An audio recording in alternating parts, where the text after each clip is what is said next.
Good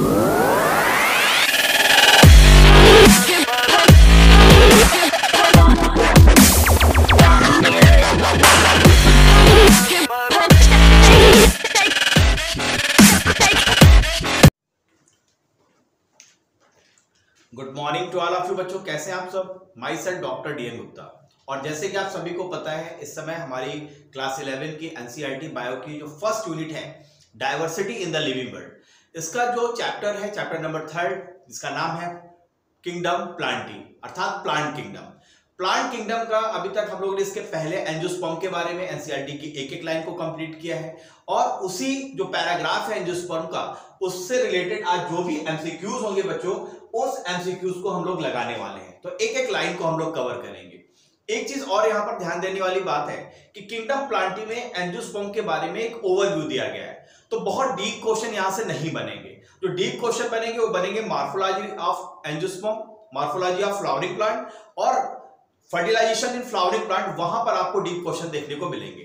तो यहां पर एंजियोस्पर्म से रिलेटेड जो ओवरव्यू से रिलेटेड जो क्वेश्चंस हैं, वही क्वेश्चन हम लोग यहां पर डिस्कस करने वाले हैं जो एनसीईआरटी की लाइन से बन रहे हैं। तो चलिए बच्चों, स्टार्ट करते हैं अपना हम लोग एमसीक्यू सेशन को, और एमसीक्यू सेशन को हम लोग स्टार्ट करते हैं। तो चलिए देखते हैं सेशन का फर्स्ट क्वेश्चन क्या है। यस, पहला क्वेश्चन आपके सामने दिया गया है। पहला क्वेश्चन कह रहा है कि angiosperm differ from gymnosperm in having. Angiosperm gymnosperm से किस पॉइंट पे डिफर होते हैं। तो देखो बच्चों, एक चीज आपने देखा था कि जिम्नोस्पर्म का जैसे कि नाम से ही क्लियर है, जिम्नो का मतलब होता है यहां पर जो सीड होंगे वो नेकेड होंगे। जिम्नोस का मतलब होता है नेकेड और स्पर्मा का मतलब होता है सीड। लेकिन एंजियोस्पर्म में जो सीड मिलेंगे वो फ्रूट के अंदर मिलेंगे। मतलब एंजियोस्पर्म में तो आपको फ्रूट मिलते हैं, लेकिन जिम्नोस्पर्म में फ्रूट नहीं मिलते, और यही सबसे बेसिक डिफरेंस है। तो राइट आंसर इसका क्या होना चाहिए? इसका राइट आंसर हो जाएगा हमारा ए। चलिए जरा नेक्स्ट क्वेश्चन की ओर बढ़ते हैं बच्चों। हम लोग नेक्स्ट क्वेश्चन की ओर बढ़ते हैं। जरा इंक ले लेते हैं, फिर यस यहां से फिर स्टार्ट करते हैं। चलिए, स्मॉलेस्ट फ्लावरिंग प्लांट इज। जब आप एनसीईआरटी में प्लांट किंगडम में जब एंजियोस्पर्म को स्टार्ट करते हैं तो उसकी दूसरी तीसरी लाइन में ही लिखा हुआ है कि जो स्मॉलेस्ट एंजियोस्पर्मिक जो फ्लावरिंग प्लांट है वो है हमारा वोल्फिया। क्या है बच्चों? वोल्फिया। तो राइट आंसर इसका क्या होना चाहिए? राइट आंसर इसका हो जाएगा हमारा बी। चलिए नेक्स्ट क्वेश्चन की ओर बढ़ते हैं।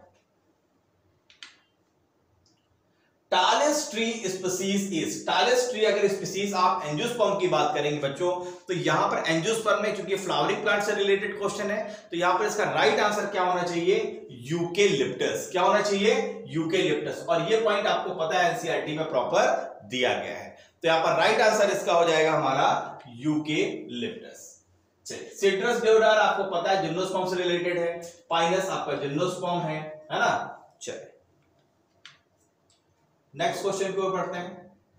Angiospermic plants are divided into. देखो, एंजियोस्पर्मिक प्लांट को हम दो मेन क्लास में डिवाइड करते हैं। पहला हमारा है मोनोकाट और दूसरा है हमारा डाइकाट। मोनोकाट और डाइकाट का जो बेस होता है वो ये होता है कि अगर सीड में आपको दो कॉटिलिडन्स दिख रहे हैं तो हम इसको बोलेंगे डाइकाट, और अगर सीड में एक आपका कॉटिलिडन्स है तो उसको बोलेंगे मोनोकाट। तो जितने भी एंजियोस्पर्म है उसको हम डाइकाट और मोनोकाट दो कैटेगरीज में डिवाइड करते हैं। तो राइट आंसर बच्चों इसका क्या होना चाहिए? Both A and B. तो राइट आंसर हो गया हमारा सी। चलिए नेक्स्ट क्वेश्चन की ओर बढ़ते हैं। जो भी बच्चे यहां पर नए हैं, देखो अगर आपको ये सेशन अच्छा लग रहा है बच्चों तो लाइक जरूर करिए, क्योंकि लाइक से ही हमें मिलता है मोटिवेशन। तो लाइक आपको जरूर करना है और अपने दोस्तों के साथ जरूर शेयर करिए। हम लोगों का ये जो सेशन चल रहा है आपको पता है, हम लोग ने एनसीईआरटी की क्लास 11 की बुक उठाई है फर्स्ट चैप्टर से द लिविंग से, और एक एक चैप्टर्स को हम लोग कंप्लीट कर रहे हैं। हर चैप्टर की हेडिंग्स को कंप्लीट करके उसके एमसीक्यूज को लगा रहे हैं। जैसे जब ये एंजियोस्पर्म खत्म हो जाएगा तो किंगडम प्लांटी खत्म हो जाएगा। इसके बाद हम लोग किंगडम एनिमेलिया उठा लेंगे, ठीक है। तो वहां पर पोरीफेरा से लेके हम प्रॉपर कॉर्डेट तक स्टडी करेंगे, हर हेडिंग से रिलेटेड एमसीक्यूज लगाएंगे। तो अगर इसी तरह पूरी आपको नीट की तैयारी मेरे साथ करना है, एनसीईआरटी को कवर करना है, तो चैनल को जरूर सब्सक्राइब कर लीजिए और अपने दोस्तों के साथ जरूर शेयर करिए। तो चलिए बच्चों, अब ये क्वेश्चन देखते हैं। नेक्स्ट क्वेश्चन देखते हैं। नेक्स्ट क्वेश्चन क्या कह रहा है? कह रहा है कि जो रिप्रोडक्टिव पार्ट्स होते हैं, जो रिप्रोडक्टिव पार्ट्स हैं कहां पर? एक एंजियोस्पर्मिक प्लांट में, वो क्या होते हैं? तो देखो बच्चों, जो मेल रिप्रोडक्टिव पार्ट होता है वो होता है हमारा स्टेमेन, और जो फीमेल रिप्रोडक्टिव पार्ट होता है वो होता है पिस्टिल। स्टेमेन के दो पार्ट होते हैं, एंथर और फिलामेंट, और पिस्टिल के क्या होते हैं, स्टिग्मा, स्टाइल और ओवरी। तो राइट आंसर बच्चों इसका क्या हो जाएगा हमारा, बोथ ए एंड बी। तो राइट आंसर हो गया हमारा both A and B. Very good. चलिए, मेरे साथ अगर क्वेश्चन आपके सही हो रहे हैं तो अपने आप को शाबाशी जरूर दीजिएगा, ठीक है। और जो भी बच्चे नए हैं इसके पहले वाले सेशन तो जरूर लगाइए, क्योंकि अगर उस सेशन को लगा देंगे तो ये क्वेश्चन आपके चुटकियों में हल हो जाएंगे, राइट। चलिए नेक्स्ट क्वेश्चन को पढ़ते हैं बच्चों। स्टेमेन किसका बना होता है? देखिए, जब आप फ्लावर देखते हैं, फ्लावर का स्ट्रक्चर्स आप देखते हैं, तो ये हमारा रिसेप्टिकल्स है, राइट। ये हमारी क्या है, ओवरी। ये क्या है, स्टाइल। ये है स्टिग्मा। ये हमारा मेल पार्ट है, तो ये है फिलामेंट, और ये है एंथर। तो जो स्टेमेन होता है उसमें दो चीज होती है, पहला फिलामेंट और दूसरा एंथर। तो राइट आंसर देखो आपका ये लिखा हुआ है, फिलामेंट एंड एंथर। तो राइट आंसर हमारा हो जाएगा बच्चों इसमें ए। चलिए नेक्स्ट क्वेश्चन को पढ़ते हैं। कार्पेल कंसिस्ट ऑफ, कार्पेल आप देख रहे थे तीन पार्ट थे, जैसे कि मैंने आपको बताया था। जैसे ये हमारा रिसेप्टिकल है, तो कार्पेल में पहला पार्ट है ये ओवरी, ये है स्टाइल, और ये है स्टिग्मा। तो ओवरी, स्टाइल और स्टिग्मा तीन पार्ट होते हैं। जरा देख लेते हैं कहां पर है। Yes, ovary, style and stigma, ये तीन पार्ट है। तो कार्पेल इन तीन चीजों से मिलकर बना होता है, जो फीमेल रिप्रोडक्टिव पार्ट है। और इसी ओवरी के अंदर आप देखते हैं यहां पर क्या लगे होते हैं, ओव्यूल लगे होते हैं। तो ओवरी के अंदर जितने ओव्यूल होंगे और जितने फर्टिलाइज होंगे, उतने ही आपको फ्रूट के अंदर सीड के नंबर्स मिलेंगे, ठीक है। तो राइट आंसर बच्चों इसका क्या हो जाएगा हमारा, बी। चलिए नेक्स्ट क्वेश्चन को पढ़ते हैं। 8 nucleate female gametophyte is found in. देखो 8 न्यूक्लिएट में क्या होता है कि जब आप फीमेल गैमेटोफाइट देखते हैं, एम्ब्रियो सैक देखते हैं एंजियोस्पर्म में, तो एक आपको एक्स सेल मिलती है, ये दो सिनर्जिड सेल्स होती है, ये सेंट्रल सेल में जिसमें 2 न्यूक्लियस है, और आपको 3 एंटीपोडल सेल देखने को मिलते हैं। और ये जो कंडीशन है बच्चों, ये मिलती है हमको एंजियोस्पर्म में। कहां पे मिलती है हमको, ये एंजियोस्पर्म में मिलती है। तो राइट आंसर क्या हो जाएगा हमारा, 8 न्यूक्लिएटेड फीमेल गैमेटोफाइट कहां मिलेगा, एंजियोस्पर्म में, है ना। देखो 1 2 3 न्यूक्लियस, 4 5 6 7 8, तो 8 न्यूक्लिएट और 7 सेड स्टेज होती है। ये क्या होती है, ये होती है 8 न्यूक्लिएट एंड 7 सेड स्टेज होती है बच्चों फीमेल गैमेटोफाइट है, जिसको हम एम्ब्रियो सैक बोलते हैं। तो चलिए राइट आंसर हमारा यहां पर क्या हो गया, राइट आंसर हो गया हमारा यहां पे यस, एंजियोस्पर्म। चलो नेक्स्ट क्वेश्चन को पढ़ते हैं। Embryo sac consist of angiosperm has, मैंने क्या बताया था, मैंने आपको स्ट्रक्चर बताया था, क्या बताया था, एक एक्सेल, 2 हो गई सिनर्जिड, 2 हो गए आपके सेंट्रल सेल, एक सेंट्रल सेल, 2 पोलर न्यूक्लियाई, और 3 आपके हो गए एंटीपोडल सेल्स। तो देखो जरा कहां पर है, देखो 1 एक्सेल मिल गया, 2 सिनर्जिड्स मिल गई, 3 आपके ये एंटीपोडल सेल्स मिल रहे हैं, 2 पोलर न्यूक्लियाई मिल रही हैं। तो राइट आंसर क्या हो जाएगा इसका, ऑल ऑफ द एबव। ये होता है 7 सेट 8 न्यूक्लिएट स्टेज होती है। तो राइट आंसर हो जाएगा हमारा all of the above. Next question की ओर। Egg apparatus of angiosperm consist of. तो देखो जब एग apparatus हम क्या बोलते हैं कि जब ये ओव्यूल्स को आप देखेंगे तो एग है और 2 सिनर्जिड सेल है, तो एक एग सेल और 2 सिनर्जिड सेल्स को मिला के हम इसी को बच्चों बोलते हैं एग apparatus। क्या बोलते हैं इसको, इसको बोलते हैं एग apparatus। तो 1 एग एंड 2 एनर्जिड सेल, जहां देख लेते हैं, yes 1 egg cell and 2 synergid cell. तो राइट आंसर इसका क्या होना चाहिए बच्चों, बी। राइट आंसर हो जाएगा हमारा B. Very good. Next question को पढ़ते हैं बच्चों। मेरे साथ आप आंसर भी देते रहिए कमेंट्स में, जिससे आप मैं देख पाऊं कितने बच्चे सही कर रहे हैं, ठीक है। चलो, which are the following is incorrect with respect to angiosperm.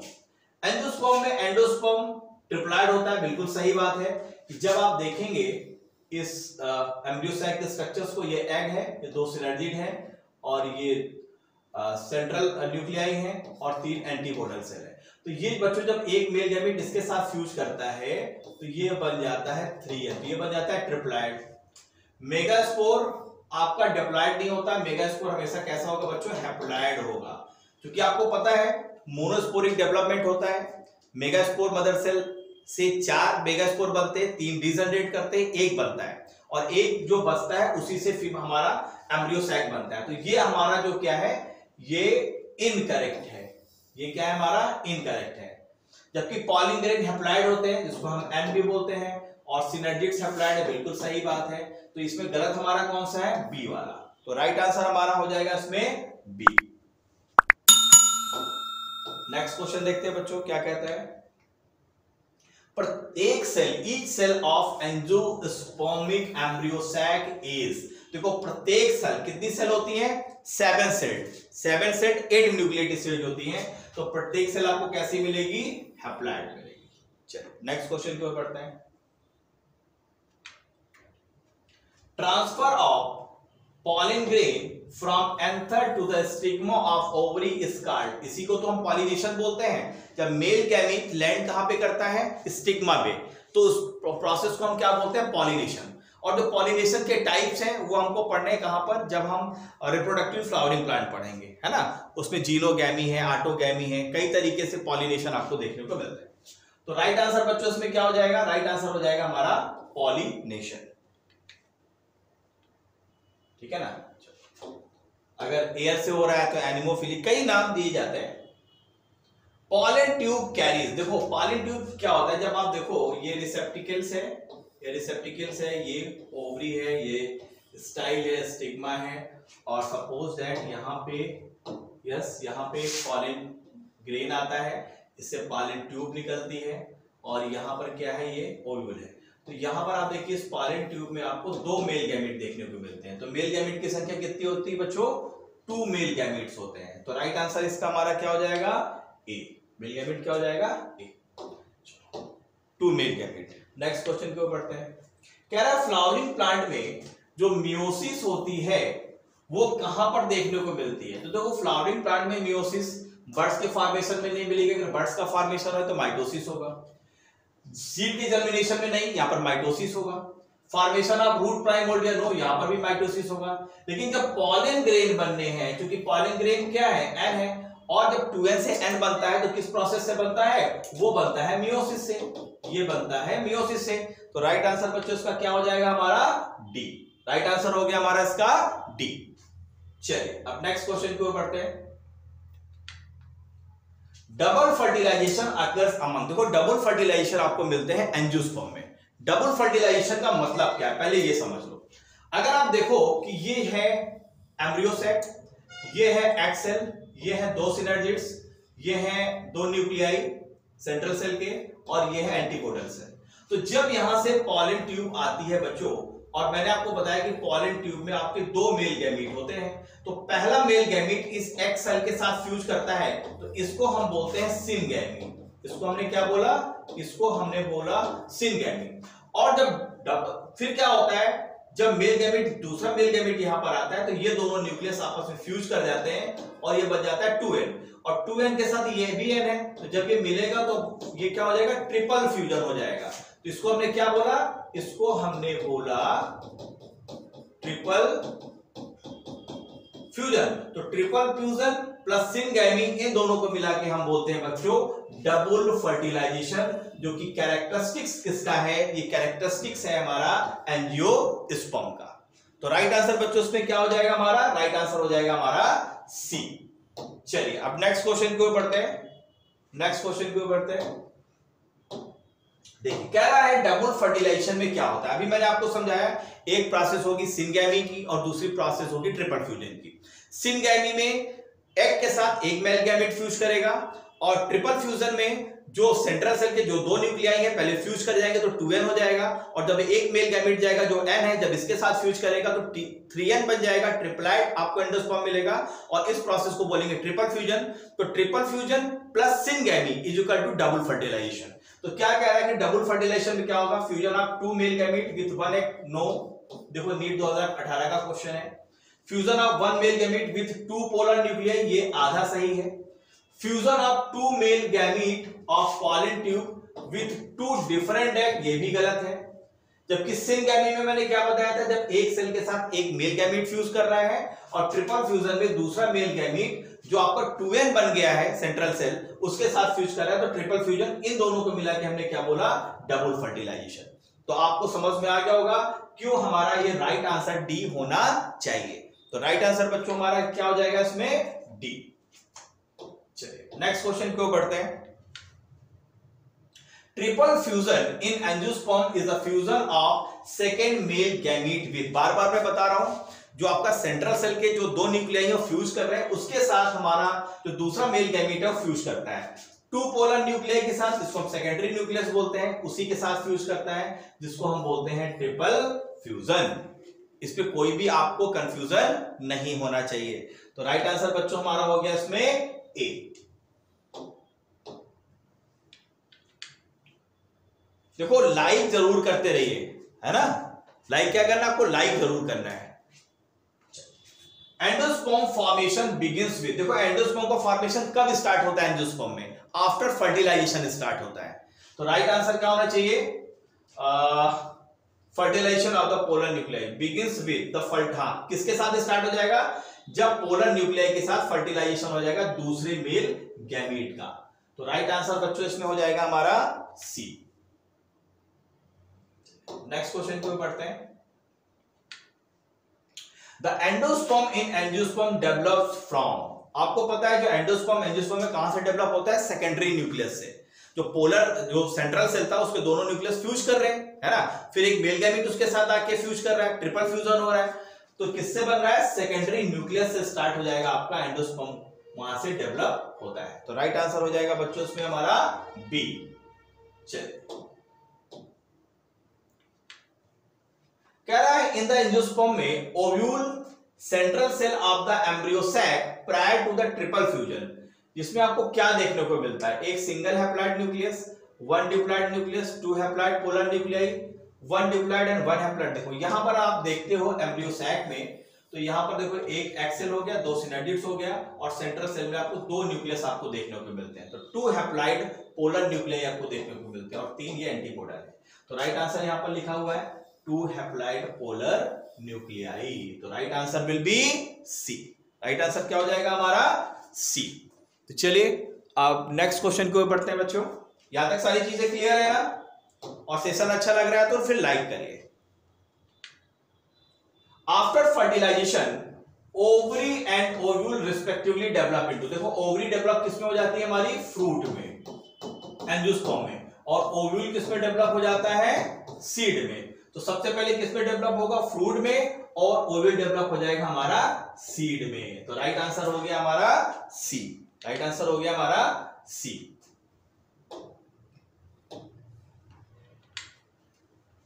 Angiosperm में एंडोस्पर्म कैसा होता है, बार बार मैं आपको बताया, एंडोस्पर्म कैसा होगा, जरा लिख के मुझे बताओ, कमेंट करो।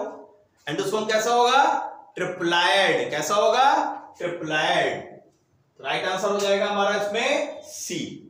इजी क्वेश्चन है ना, जो भी बच्चे मेरा सेशन लगाए इसके पहले उनके लिए बहुत इजी क्वेश्चंस हैं, ठीक है ना। और पूरी की पूरी अगर एनसीईआरटी मेरे साथ कंप्लीट करनी है तो चैनल को जरूर सब्सक्राइब करिए, है ना। चलो यहां पर एक एंजियोस्पर्म का पूरा एक लाइफ साइकिल दी हुई है, और आपसे पूछा है कि ए से ई तक जो लेबलिंग है उसका नाम क्या है।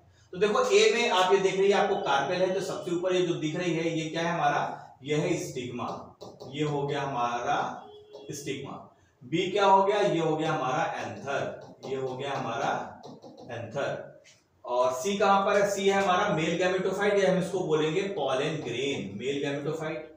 और डी हमारा क्या है, देखो ये है हमारा एग एपराटस या एग सेल, और ई क्या है, ये हमारा ओव्यूल। तो जरा देख लेते हैं, ए हमारा स्टिग्मा है, बी एंथर है, कहां पर है, ए स्टिग्मा है, बी एंथर है, सी हमारा मेल गैमेटोफाइट है, ये हो गया ए स्टिग्मा, बी एंथर, सी मेल गैमेटोफाइट, डी एग और ई ओव्यूल। तो राइट आंसर हो गया हमारा ये वाला कौन सा, डी। देखो कितना इजी है, अगर आप प्रॉपर चीजें स्टडी कर रहे हैं तो ये सारे क्वेश्चंस आपको चुटकियों में हल होंगे, बशर्ते थोड़ी सी मेहनत आपको करनी है, सेशन जरूर देखना है आपको। Yes, right answer will be D. Now next question, male gametophyte with least number of cells is present in. आपको पता है अब चूंकि किंगडम प्लांटी का लास्ट चल रहा है तो कुछ क्वेश्चन यहां पर मिक्स भी आएंगे, तो आपको पता है वो केस आपको साइकस और पाइनस के केस में देखने को मिल रहा था, तो राइट आंसर हो जाएगा हमारा इसका पाइनस। नेक्स्ट क्वेश्चन की ओर बढ़ते हैं। In the alternation of generation, अब देखो जब जहां पर एंजियोस्पर्म खत्म होता है तो वहां पर नेक्स्ट हेडिंग है अल्टरनेशन ऑफ जनरेशन, और इसको भी हम लोग ने स्टडी किया था एनसीईआरटी में। तो अल्टरनेशन ऑफ जनरेशन में आप देखते थे स्पोरोफिटिक और गैमेटोफिटिक फेज आती थी। ये अलग चीज है कि स्पोरोफिटिक ज्यादा डोमिनेंट है या गैमेटोफिटिक ज्यादा डोमिनेंट है, वो अलग अलग प्लांट्स के ग्रुप थे जिसका हम लोग ने वहां पर स्टडी करी थी। तो यहां पर अगर हम बात करें तो जो स्पोरोफिटिक जनरेशन है उसको हम किससे रिप्रेजेंट करते हैं, 2n से, और जो गैमेटोफिटिक जनरेशन है उसको हम रिप्रेजेंट करते हैं n से। इसलिए a यहां पर हो जाएगा 2n और b हो जाएगा हमारा b हो जाएगा n। तो राइट आंसर क्या हो जाएगा हमारा बच्चों, a। आई होप इसमें कोई भी कंफ्यूजन आपको नहीं हुआ होगा। यस, नेक्स्ट क्वेश्चन देखते हैं क्या है। कह रहा है जो dominant photosynthetic free living phase in haplontic life cycle. तो सबसे पहला आपको पता होना चाहिए हैप्लॉन्टिक लाइफ साइकिल आपको कहां मिल रही है। हैप्लॉन्टिक लाइफ साइकिल आपको मिल रही है एल्गी के केस में और आपको मिल रही है ब्रायोफाइटा के केस में। तो कह रहा है कि dominant photosynthetic free living phase in haplontic life cycle इस कैसी होती है। तो चूंकि डोमिनेंट है तो डोमिनेंट कौन सी होगी, हमेशा गैमेटोफाइट होगी बच्चों। तो राइट आंसर इसका क्या होना चाहिए हमारा, राइट आंसर होना चाहिए हमारा बी। चलिए नेक्स्ट क्वेश्चन को पढ़ते हैं। नेक्स्ट क्वेश्चन क्या कह रहा है, चूज द इनकरेक्ट ऑप्शन। इसमें आपको इनकरेक्ट ऑप्शन को चूज करना है जिसमें आपको हैप्लॉन्टिक लाइफ साइकिल देखने को मिलती है। और मैंने आपको बताया हैप्लॉन्टिक लाइफ साइकिल कहां पर मिल रही है, पहली तो आपको देखने को मिल रही है एल्गी के केस में और दूसरी आपको देखने को मिल रही है ब्रायोफाइटा के केस में। पहला कह रहा है कि हैप्लॉन्टिक लाइफ साइकिल के रेफरेंस में कह रहा है, क्या कह रहा है कि sporophytic generation is represented only by the one sailed zygote. बिल्कुल सही बात है, सिर्फ एक ही बार आपको जाइगोट के जब जाइगोट बनेगा तभी आपको स्पोरोफिटिक जनरेशन मिलेगी हैप्लॉन्टिक लाइफ साइकिल में। सेकंड कह रहा है यहां पर कोई भी नो फ्री लिविंग स्पोर, बिल्कुल स्पोरोफाइट आपका फ्री लिविंग नहीं होता है, बिल्कुल सही बात है। माइटोसिस होती है जाइगोट में, रिजल्ट होता है the formation of haploid spore. देखो हैप्लॉइड स्पोर, और चूंकि जाइगोट कैसा है हमारा, जाइगोट हमारा 2n है अर्थात स्पोरोफाइट है, और जब भी स्पोरोफाइट से हैप्लॉइड स्पोर बनेंगे तो कभी माइटोसिस से नहीं बनते बच्चों, हमेशा ये बनते हैं किससे, मियोसिस से बनते हैं, जिसको हम बोलते हैं अर्धसूत्री विभाजन। तो ये जो स्टेटमेंट है ये स्टेटमेंट लगता है गलत है। नेक्स्ट क्या कह रहा है, कह रहा है जो हैप्लॉइड स्पोर है वो डिवाइड करेंगे माइटोटिकली एंड फॉर्म बनाएंगे गैमेटोफाइट। बिल्कुल सही बात है।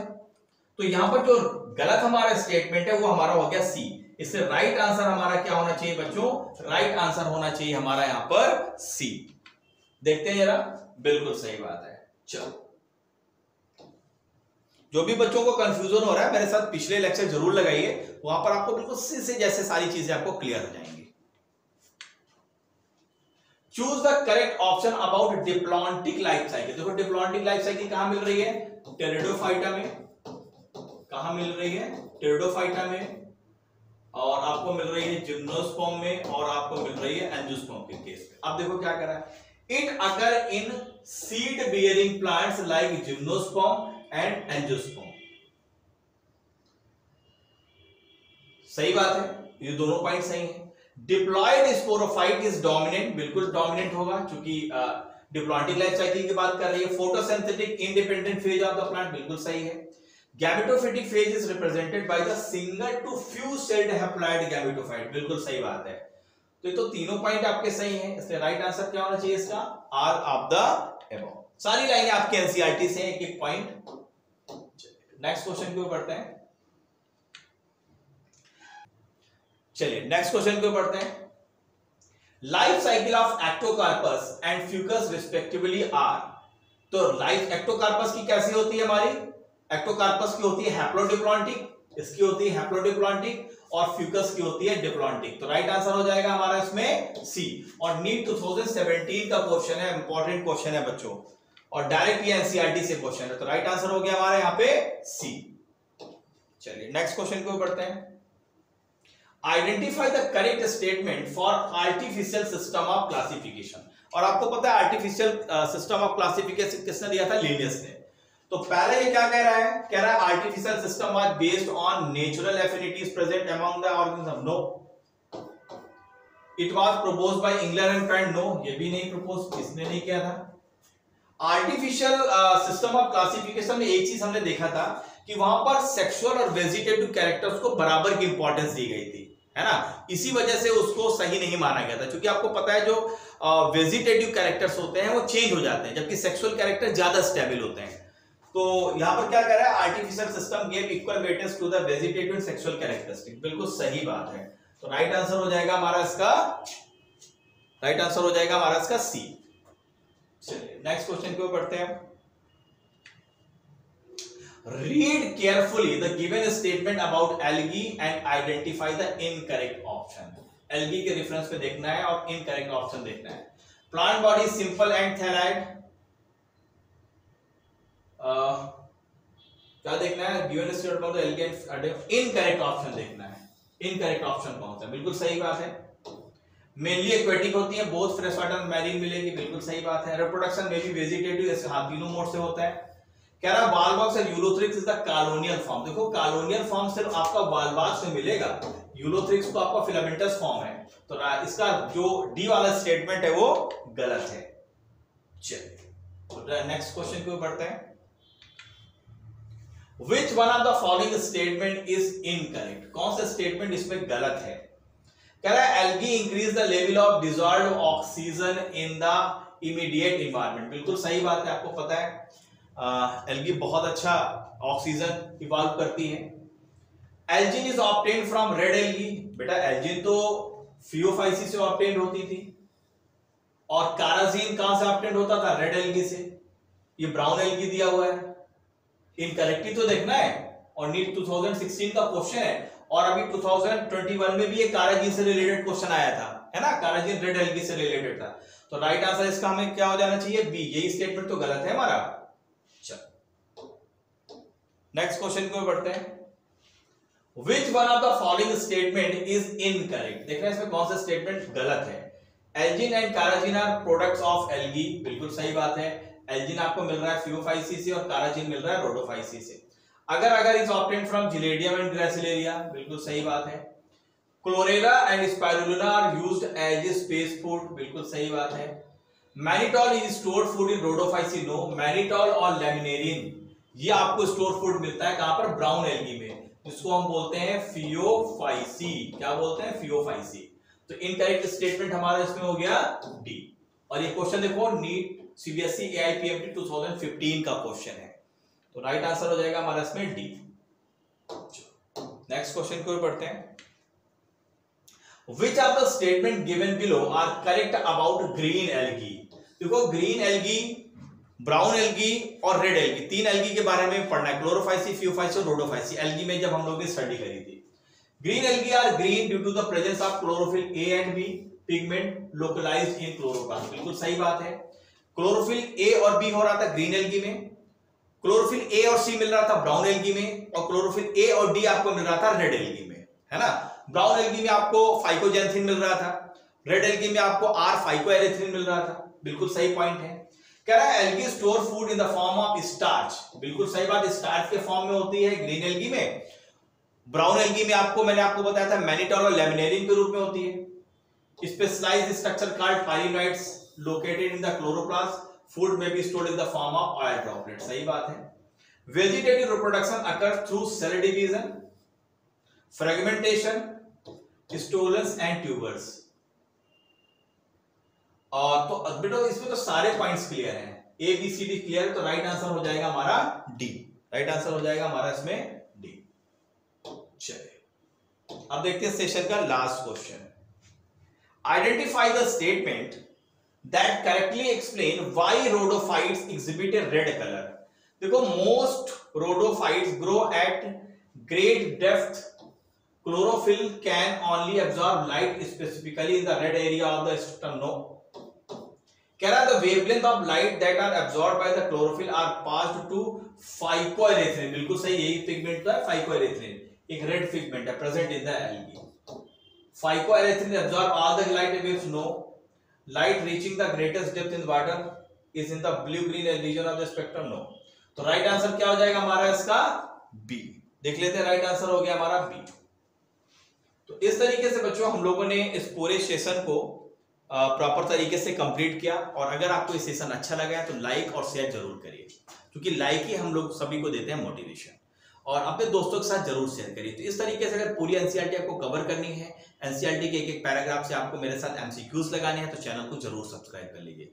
नेक्स्ट जो सेशन होगा उसमें हम लोग स्टार्ट कर रहे हैं जो हमारा 4th चैप्टर है यूनिट 1 का, जिसका नाम है किंगडम एनिमेलिया। वहां से हम लोग स्टार्ट करेंगे और शुरुआत में सबसे पहले हम वहां पर एनालिसिस करेंगे जो प्रॉपर पॉइंट्स है, और फिर हम प्रॉपर चैप्टर्स को स्टार्ट करेंगे। तो मिलते हैं नेक्स्ट सेशन में, तब तक के लिए bye bye, see you, have a nice day, thank you.